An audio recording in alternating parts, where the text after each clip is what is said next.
Наместо пари за сомнителни фирми од иновативни фондови, владата да ги обештети сливарите кои годинава целосно се уништени. Категорични се сливарите од Пијанечко-Малешевскиот регион. Бараат државата реално да погледне на нивниот проблем и да направи вистинска проценка на настанатата штета.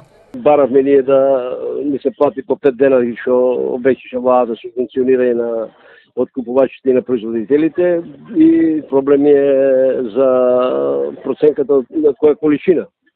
Не бараме по хектар таму или по декар да дадат по 3 тона од декар. Меѓутоа навално кратко време било, нема кој да процени, ова целата штета негде да се обештетат сите сливари во Македонија негде од 1 до 2 милиона евра, што апсолутно не е никаков проблем за владата, затоа што гледаме какви пари даваат таму за фондови, за иновации, за што ги знам таму.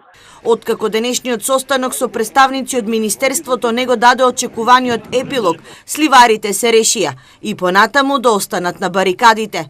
Што се однесува пак до тврдењата на министерот Николовски дека нема проблем со откупот, за нив тоа е само купување на време и замајување на јавноста од страна на надлежните.